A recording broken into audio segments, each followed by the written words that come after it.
Akkam jirtu hordoftoonni barumsa afaan Oromoo qubee generation. Barumsa keenya kutaa har'aatiin waa'ee caasaa birsaga afaan Oromoo kan barannu ta'a. Afaan Oromoo akkuma beekamu akka afaanota gurguddoo caasaa birsaga mataa isaanii qaba. Seeraa fi caasaa afaan Oromoo keessatti jechi dubbifamoota lamaan jalqabuu fi jechi dubbifamoota lamaan xumuru hin jiru. Qubeewwan dubbifamaa fi dubbifamaa yookaan immoo dubbachiiftuu gosa tokko lama ol walitti aananii dhufuu hin danda'ani jecha tokko na barreessu jechuudha. Qubeen dubbifamaa lama olis ta'e qubeen dubbachiiftuu lama ol walitti aananii dhufuu hin danda'ani. Kun seera afaan Oromoo keessatti kan lafa taa'edha. Jechoota qubee dachaa fayyadaman jabeessuuf qubeen dachaa lama ta'e walitti aanee barreeffamuu hin danda'u. Kana fakkeenya keessattis irra deebinee kan ilaallu ta'a. Garuu qubeen dachaa jabeessuudhaaf fi sagalee jabaa qabu qubee dachaadhaan kan barreeffamu jabeessuudhaaf qubeen dachaa lama walitti aanee barreeffamuu hin danda'u. Garuu keessa beekannoodhumaan jabeeffama jechuudha. Qubeen dubbifama kamiyyuu dubbachiiftu malee sagalee mataa isaa hin qabu, hin haasa'amus jechuudha. Garuu keessa beekannoodhaan sagaleeffamaa jechuudha. Fakkeenyaaf jecha sagalee caa qabu tokko dubbisuudhaaf yookaan immoo caa barreessinee qubee caa barreessinee a yookaan immoo a lamatti aansinee tokko yookaan a lama taasisnee akka sagalee sanaatiin dheeressinee gabaabsinee dubbisna jechuudha. Garuu caan kophaa isaatti dhaabbatee yookaan qubeen baan yookaan qubeen faan kophaa isaatti dhaabbatee sagalee kennuu hin danda'u. Sagalee faa yookaan baa jedhu argachuudhaaf aan itti dabalama jechuudha. Sagalee isaa yommuu dheeraa isaa argachuu barbaanne fakkeenyaaf jecha sagalee faa jedhu, sagalee baa jedhu, sagalee caa jedhu argachuudhaaf qubee a lama itti aansinee barreessuu qabna jechuudha. Garuu qubeen dubbifamaa mataa isaaniitti kophaa dhaabbatanii sagalee kennuu hin danda'anii keessa beekannoodhumaan dubbisnaa jechuudha. Yeroo abaa caadaa jennee dubbisnu jechi sun sagalee mataa isaa qabaatee dubbifamee otoo hin ta'in keessa beekannoodhaan akkaataa kanaatiin sagalee a yookaan a itti daballee barreessinaa jechuudha. Kanaafuu osoo dubbifamtoonni of danda'anii dubbifamu ta'e jechi lafa jedhu laa fi faa qofa barreessinee dubbisuu dandeenya jechuudha. Garuu amma akkaataa sanaatiin kophaa isaanii of danda'anii dhaabbatanii sagalee kennuu waan hin dandeenyeef itti daballeetu akkaataa kanaatiin laa fa jennee barreessinaa jechuudha. Kanaafuu kun seera afaan Oromooti, seera caasaa afaan Oromooti. Qubee dubbachiiftonni kophaa isaanii dhaabbatanii dubbifamu. Qubee dubbachiiftonni jechuudha kophaa isaanii dhaabbatanii dubbifamuu ni danda'u. Garuu qubeen dubbifamaa kophaa isaanii dhaabbatanii sagaleeffamu yookaan sagalee kennuu dubbifamuu hin danda'an jechuudha. Gara birsagaatti yoo deebinu birsaga jechuun birkii sagalee jechuudha. Bakka sagaleen itti ciccitu birsaga tokko lama jennee haga birsaga jecha tokko keessa jiruun adda qoqqoodna jechuudha. Kana jennu jechi tokko birsaga tokkorraa birsaga lamarraa sadirraa afurraa shanirraa jaarraa torbarraa saddeetirraa ijaaramuu danda'a afaan Oromoo keessatti. Sababni isaa akka kitaaba furtuu keessatti taa'etti jechi afaan Oromoo haga birsagoota 8 qabaachuu ni danda'a jedha. Kanaafuu haga birsagoota 6tti deemnee fakkeenya fudhachuudhaan kan ilaallu ta'a. Isaafu garuu ofii keessanii shaakalaa isa birsaga 8 fi 7 ilaaltu jechuudha. Birsaga jecha tokko keessa jiran adda baasuuf jecha suuta sagaleessuudhaan afuurri meeqa addaan akka ciccitu ilaaluudhaan birsaga jecha sanaa murteessuun ni danda'ama. Birsagoonni kunniinis tartiiba jecha afaan Oromoo hiika qabu ijaaruu danda'aniin walitti qindaa'uun jecha uumuuf gargaaru jechuudha. Kanaan akkaataa sagalee fi sagalee walitti finnu sagaleen suni sagaloonni adda addaa walitti dhufan sun maal jedhamu jechuudha? Birsaga jedhamu. Sagaleen tokko birsaga tokko, sagaleen lammaffaa birsaga lama, sagaleen sadaffaan birsaga sadaffaa ta'a jechuudha. Isaan kun walitti dhufuudhaan akkaataa tartiibaan walitti dhufuudhaan jecha afaan Oromoo keessatti hiika qabuu danda'u ijaaruu haala danda'uutiin walitti yegguu dhufee waliin barreeffamu jechuudha. Tarree tokko irratti walitti siqee yegguu barreeffamu sagaleen kun maal ta'a jechuudha? Jecha kenna. Jechi sun yoo hiika afaan Oromoo keessatti qabaate jecha jenna. Yoo hiika hin qabu ta'e garuu jecha hin jedhamu jechuudha akka seera afaan Oromootti. Kanaaf birsaga kan jennu sagalootuma jecha tokko ijaaruudhaan walitti dhufanii waliin dhaabbatanii jecha hiika qabu kennu suni tokko isaanitti gubaan sagaleen sun maal jedhamu jechuudha? Birsaga jedhamu jechuudha. Kanaafuu akkaataa qoqqooddaa birsagaa asii akka armaan gaditti ni ilaalla. Jecha laafaa keessatti fakkeenya fudhannee jechoota laafaa ta'an yegguu ilaallu jecha gaara jedhu birsaga lama qaba. Birsagni isaa inni jalqabaa gaa, inni birsagni itti aanu immoo raa ta'a jechuudha. Sarara ciccitaa lamaatiin adda baasnee kaa'uu hin dandeenya birsaga agarsiisuudhaaf jechuudha. Jecha lafa jedhu keessatti immoo kunis birsaga lama qaba. La fi fa jecha sagalee jedhu qaba. Jecha mana jedhu keessatti immoo ma na. Akkasuma jechoonni laafaa hedduutu jiru.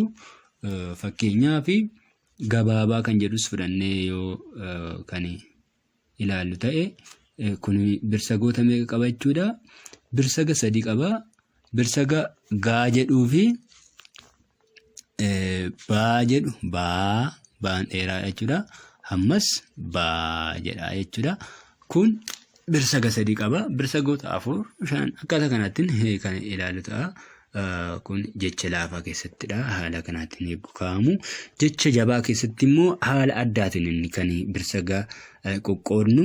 Fakkeenyaaf jecha moggaasa jedhu keessatti yegguu birsagatti qoqqoodnu iddoon jechi sun jabaate yookaan qubeen dubbifamaa lama ta'e walitti dhufudha. Jecha tokko kan jabaatu beekamaadha.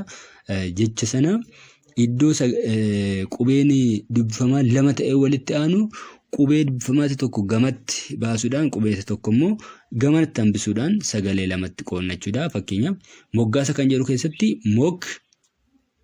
moggaasa jennee haala kanaatiin qoqqoodna. Jecha buubbee jedhu keessatti immoo buub ba achiin sarara ciccitaadhaan addaan qoonnetu bee jenna jechuudha. Dallaa jecha jedhu keessatti immoo dallaa suuta jennee sagaleessuudhaan eessatti akka ciccitu birsagamee akka qabu baruu hin danda'ama jechuudha. Jecha qubee dachaadhaan barreeffaman immoo kan jabaatan kan laafan jiru. Isaan kanas yegguu ilaallu asuma keessatti ilaalla. Fakkeenyaaf jecha hodhuu jedhu. Hodhuu kan jedhu kuni harma hodhuu kan jedhu ergaa akkasii qaba. Hiikni isaa akkasidha. Kanaafuu birsagatti qoodnu maal ta'a jechuudha? Hodhuu jenna jechuudha. Kuni hin jabaannu waan ta'eef akkuma jiruun birsaga lamatti qoodna. Birsagatti qoodnu jecha kana haala kanaatiin qoodna. Jechuma kana immoo yogguu jabeessinu hodhuu ta'a. Hodhuu ta'a jechuudha. Inni jalqabaa hodhuu. Isuma immoo yogguu jabeessinu bakka dhaasana hodhuu ta'a. Hodhuun kun hiika addaa qaba. Hiika uffata hodhuu, waa hodhuu, walitti suphuu jechuudha. Hiika akkasii qaba. Yogguu hiika akkasii qabaatu maal ta'a jechuudha? Waan akkasii galumsa keessatti hundaa'a. Kana murteessuudhaaf galumsa keessatti hundaa'a. Kanaaf hodhuu jenna jechuudha. Amma as keessatti maal ta'a jechuudha? Hodhuu. Haala kanaatiin haala asirratti barreessina kanaatiin kaa'ama. Yogguu jabaatu, yogguu laafu qubeen dachaa qubee dachaa qabu keessa beekannoon jabeessina yookiin laaffisna malee akkaataa galumsaa irratti hundaa'uudhaan jechuudha. Keessa beekannoodhaan jabeessina yookaan laaffisna malee jechi sana barreessuudhaaf qubeen dachaa sun lama ta'ee yookiin lama ta'ee barreeffamuu hin danda'u jechuudha seera afaan Oromoo keessatti. Jecha dhadhaa jedhu keessatti amma kun laafaadha. Dhaa jenna. Jecha dachaa jedhu keessatti garuu chaa sana biratti sagaleen hin jabaata. Kanaaf maal goona jechuudha? Dachaa jennee akkaataa kanaatiin birsagatti qoqqooduu dandeenya jechuudha. Kanaaf jechoonni afaan Oromoo qubee dachaadhaan barreeffaman kan laafan kan jabaatan akkamittiin birsaga barreessinaa kan jedhu haala kanaatiin barreessuu dandeenya. Jechoonni biroos jiru shaakala gara jecha irra butaa qaban immoo akkamittiin birsagatti qoqqoodna kan jedhutti yogguu dhufnu fakkeenyaaf jecha mirga jedhu yogguu birsagatti qoodnu mir bakka sagaleen qubeen dubbifamaa inni gosa adda addaatu gaa walitti aan iddoo kanatti qubeen dubbifamaa inni gosa jalqabaa suni sagalee fuulduraa irratti hafeet sagalee inni itti aanu immoo qobaasaa ba'a jechuudha. Kanaaf mirga jecha jedhu keessatti mirga jennee haala kanaatiin adda baasna jechuudha. Qalbii jecha jedhu keessattis qalbii qalii ishiin jalqabaa sagalee laayee fudhatee as ba'a. Biin immoo qobaatti achi ba'a jechuudha. Jecha hudhaa akkaataan itti birsagatti qoqqoodnu ammoo akkuma beekamu hudhaanii akka qubeettidha kan inni ilaalamu. Qubee dubbifamaadha jechuudha. Qubee dubbifamaadha hudhaanii. Kanaaf jecha qal'aa jedhu keessatti fakkeenyaaf fudhannee ilaalle qal'aa akkaataa kanaatiin ilaa qubeen hudhaa kun achi baateetu sagalee afaana barreeffamti jechuudha. Jecha re'ee jedhu keessattis re'ee jenneet ka jennee akkaataa kanaatiin achi baasna aa'oo akkaataa kanaatiin barreessuun hin danda'ama. Fakkeenya jechoota birsagoota afaan Oromoo fudhannee haa ilaallu. Birsaga tokkee birsaga haga fakkeenya jahaatti haga birsaga jahaatti afaan Oromoo kan qabu jechuudha. Hin deemna kan sana hafe garuu fakkeenyaan ilaaltu achi booda caasaa birsagaa kan ilaallu ta'a jechuudha. Bifa caasaa mukaatiin yookaan immoo caasessoodhaan ni ilaalla. Kanaaf birsaga tokkee jechoonni jedhaman jechoonni afaan Oromoo jechuudha. Fakkeenyaaf jecha shan kan jedhu birsaga tokkodha. Lamatti hin qoodamu. Si kan jedhu ni kan jedhu hin maal fi jechoonni kana fakkaatan birsaga tokkee jedhamu jechuudha. Birsaga lamee kan jedhan immoo sagalee lamarraa kan ijaaraman jechuudha. Fakkeenyaaf afaan aa fi faanti qoodama kuni. Bishaan kan jedhu isaan tokko kan jedhu kun jechoonni biroos jiru. Asittis kun birsagoota lamee jedhamu. Sagalee lamarraa kan ijaaramanii sagalee sadirraa kan ijaaramu birsaga sadee jedhamu. Sadaasa kan jedhu moggaasa waggoota goromsa jaalala isaan kun hundi birsaga sadeedha. Birsaga afurii kan jedhaman immoo sagalee afurraa kan ijaaraman fakkeenyaaf barbaachisaa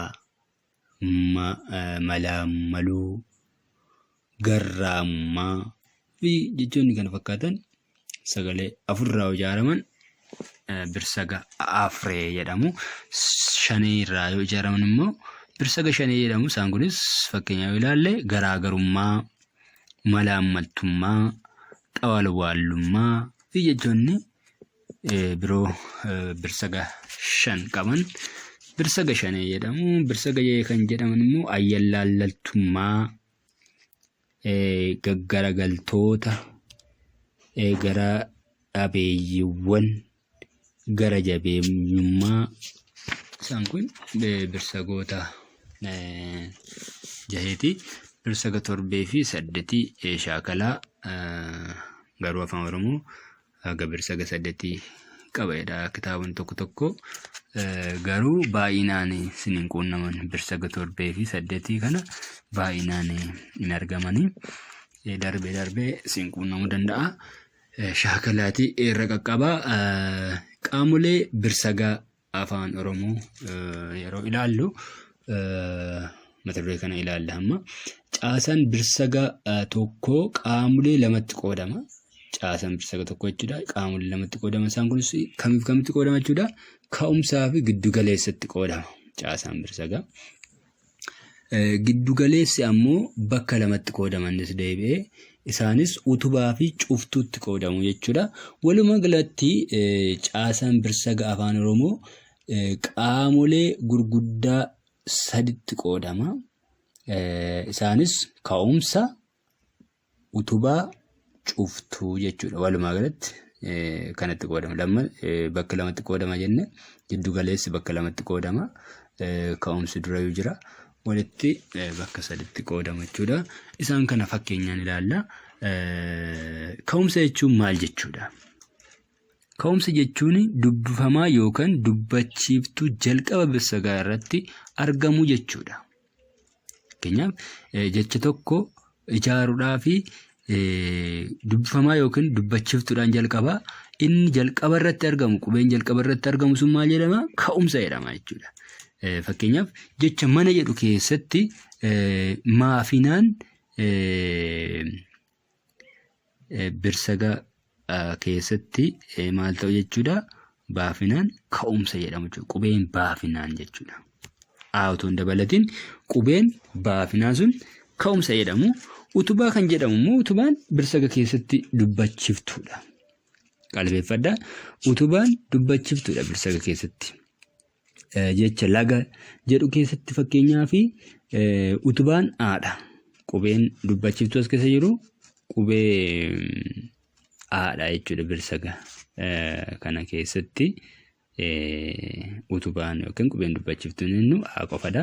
Jecha ulee jedhu keessatti garuu utubaan meeqa ta'a jechuudha? 2 ta'a. Kunis uu fi ulee een jedhamti. Isaan kun uu fi een utubaa ta'u jechuudha.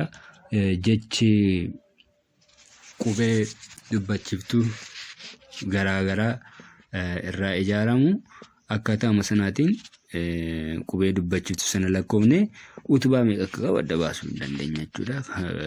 Jechi kun kan jedhu kun dubbachiiftuu 2 waan qabuu fi utubaa 2 qabaa jechuudha. Cuftuu kan jedhamu immoo sagalee dubbifamaan dhuma birsagaa irratti galu cufaa jedhama. Jechi qubee dubbifamaan dhumu yoo jiraate qubeen dubbifamaan dhuma irratti argamu sun maal jedhama jechuudha? Cuftuu jedhama jechuudha. Jechi tokko qubee dubbifamaa dhuma irratti hin qabu ta'e cuftuu hin qabu jechuudha jechi sun. Kanaaf fakkeenyaaf jecha aal jedhu keessatti laan cufaadha. Jecha shan jedhu keessatti naan cufaadha jechuudha. Jecha afaan jedhu keessatti naan cufaadha jechuudha. Ammas kanaafuu jechoonni dhumarratti qubee dubbifamaan dhuman qubeen dubbifamaa inni dhumaa suni cuftuu jedhama. Qaamolee birsagaa caasessoo yookaan fakkii mukaan yookaan tree structureedhaan agarsiisuunis ni danda'ama. Fakkeenya iddoo kanatti yoo fudhannee caasessoo mukaatiin yookiin immoo tree structureedhaan agarsiisnu baa, kaa jechaan ka'umsa jechuudha. Baa jechuun birsaga jechuudha.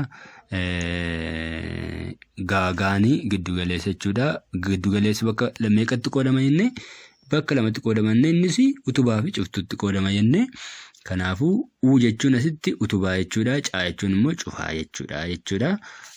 Kanaaf jecha galgala jedhu keessatti jechi galgala jedhu kun birsaga meeqa qaba jechuudha? Birsaga 3 qaba. Birsagoota kana bakka 3tti qoodna. Bakka 3 erga qoodnee booda amma maal goona? Birsaga kana caasessoodhaan keenya jechuudha. Tree structureedhaan erguu keenyu birsaga tokkoo ishiiti kan keenyu. Birsaga kanas fakkeenyaaf gal kan jedhu jalqaba, galgala kan jedhu yaaddi gal kan jedhu jalqaba birsanni jalqaba. Kanaafuu birsaga tokkoffaa jennaa jechuudha. Jecha kana keessatti gaa kan jedhu immoo inni itti aanu birsagni itti aanu gaadha, birsaga lammaffaadha, inni itti aanu laadha, inni immoo birsaga sadaffaadha jechuudha. Kanaaf haala kanaatiin